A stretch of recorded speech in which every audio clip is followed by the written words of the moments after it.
Anger is growing over comments made by controversial conservative radio talk show host Michael Savage. Yesterday, San Francisco supervisors spoke out against Savage, and right now, Latino groups are rallying outside Savage's San Francisco radio station, demanding he be kicked off the air. I don't think that I went over the line at all. That's all there is to it. I don't think I went over the line. But the protesters disagree. Many of them gathered earlier today in San Jose and took the train to San Francisco to join the rally. The flashpoint is over a comment Savage made about a group of Bay Area college students who are on a hunger strike to support immigration reform. Savage said, quote, "Let them fast until they starve to death. Then that solves the problem." Protesters call the comment hate speak. Innocent people, kids between 16 and 18 years old, asking them to die just because asking opportunity to go to school and get a better future, I don't think is right. Today, the demonstrators plan to deliver a letter of protest to Clear Channel, which owns several Spanish-speaking stations. They want Savage removed from the Bay Area airwaves. Someone who's promoting hate and promoting discrimination in the land of freedom. It's called satire. It's how you raise children. These are like children saying, you give us what we want or else. Secondly, no one that I know of has ever starved to death from a so-called hunger strike.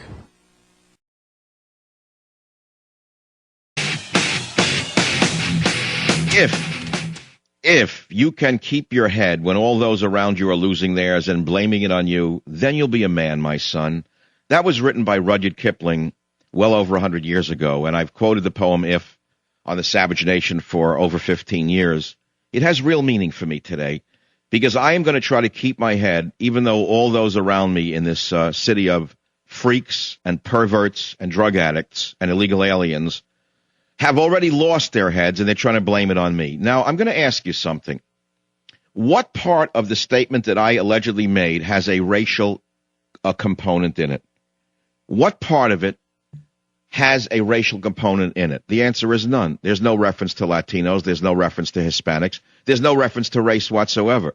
Yet these far-left extremists like Sandoval, the hateful clown, the sissy Amiano are putting the word race all over the thing because they're trying to use the poor Latinos for their own communistic ends.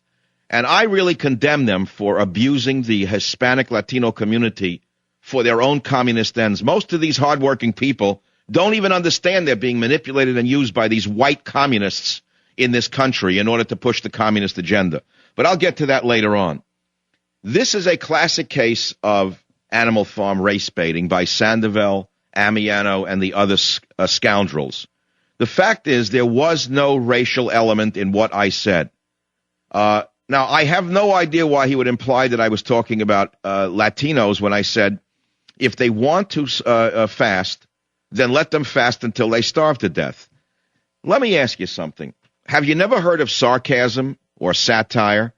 When you raise children, they often pull hissy fits like this. Daddy, I'm not going to do what you want. I'm not going to go to school. I'm not going to eat my breakfast. I'm not going to eat anymore I'm not going to eat till I starve, say the children. See, what you do to a child like that who's pulling a fit is you don't hit the child. You say to the child, oh, you don't want to eat? I'll tell you what, don't eat until you starve to death. Then you'll see what you get. And you walk away from the child, and usually they'll start eating within the next meal. So that's what I said.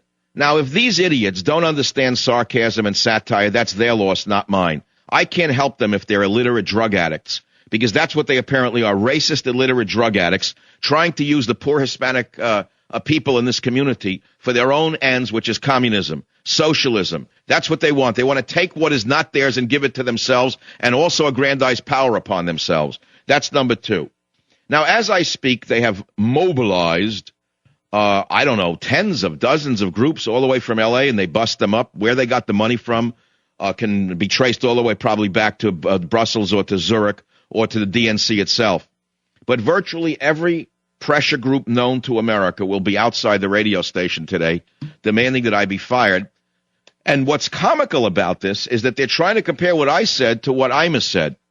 Well, let me bring them up to speed. First of all, Imus just won allegedly $20 to $40 million because CBS had the stupidity to listen to Al Sharpton and Jesse Jackson.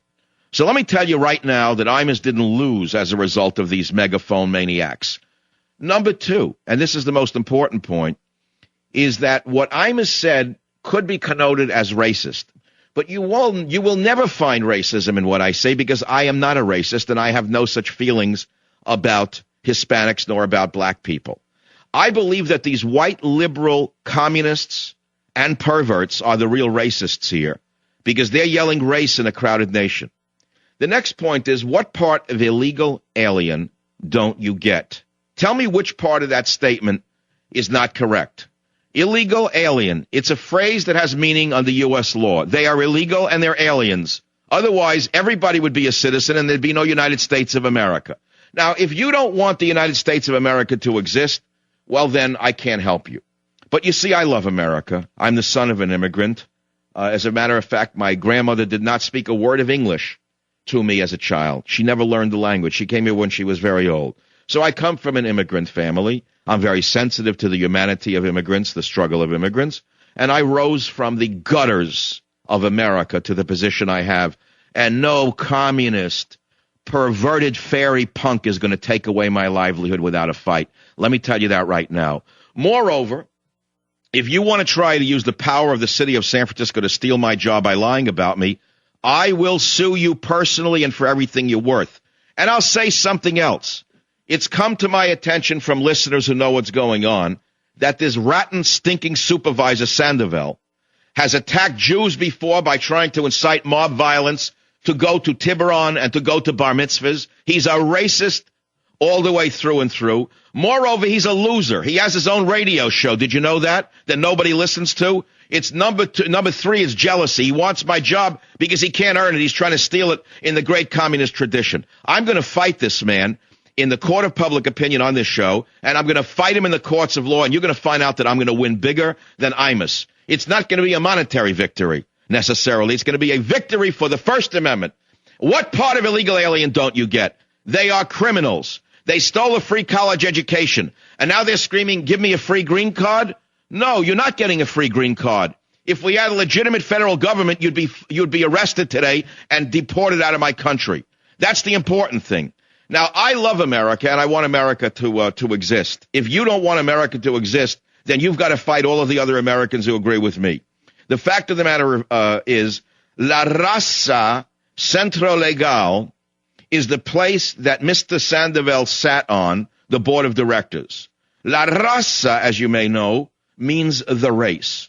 Now, if you would be a member of a group that calls itself the race, you would be shocked to believe that anybody would join a group called La Raza. It means the race. Not a race, not an immigrant, but the race. By definition, it means that is the only race, and there is no other race. Then I would say, my friends, that they have a long way to go to convince me that they are not a racist, Hispanic supremacist group, because that's what it looks like to me. Hispanic supremacists trying to take over the United States of America, one talk show host at a time, not through the court of public opinion, not through any talent, but through race baiting and lies. Now, a great article was written today by Selwyn Duke. It's up on michaelsavage.com under the right second article, Race Baiting Politician Attacks Michael Savage. I am going to read that to you in a moment, and I'm going to actually read it to you right now, but I would invite you to go to my website to see the videos of the so-called protest against spewing venom on the steps of City Hall of the ugliest city in the United States of America. And I mean that psychologically, this is the ugliest city on earth. It is also the biggest laughingstock in the Western world. It is the biggest laughingstock in the West because the illiberal gang of far-left politicians has stolen the city from the once proud San Franciscans. And if you want to hear the irony here, here is the irony here. They did not pass that resolution condemning me yesterday because of one man. One man who I never met. He's a Chinese-American named Ed Jew. Ed Jew did not go along with these communist, race-baiting swine. And for that, they will never forgive him. I don't know Mr. Jew, but here's what he said. He said, I don't know what Mr. Savage said, but if his alleged comments are what you say they are, I don't agree with them. But he has every right to say them under the First Amendment. Well, the vermin who hates me went crazy in the halls of the city of San Francisco last night using the most, I think, Soviet-era rhetoric I've never heard Soviet era rhetoric like this. When Sandoval said to Mr. Ed Zhu, a Chinese, do you have that soundbite where he uses some Soviet style words on him? Play it now. Play it now. Supervisor Zhu, through the president, if you have First Amendment reservations, I encourage you to ask the city attorney. And I know in my heart that if this commentary was directed at the Chinese American community or the Asian community, you would not be resorting to this empty and rigid formalism on your part. And Hold it. Empty and rigid formalism on your part. Is there an intellectual scholar out there who can tell me where that rhetoric comes from? He says to a Chinese American supervisor who won't go along with his Soviet-style Hitler-like tactics, empty and rigid formalism. To me, it smacks of the ex-Soviet Union. But it also smacks of racism against Chinese. He is using a stereotype about Chinese by saying empty and rigid formalism. At least that's how I think he's using it. That's how others have seen this. This man is a racist through and through. And we're going to show you at the end of today and tomorrow and tomorrow and tomorrow, at the end of the day, that I am keeping my head, although many around me are losing theirs and trying to blame it on me. And at the end of the day, I will be a man, my son. And I'll be right back on the Savage Nation to take your calls. Savage.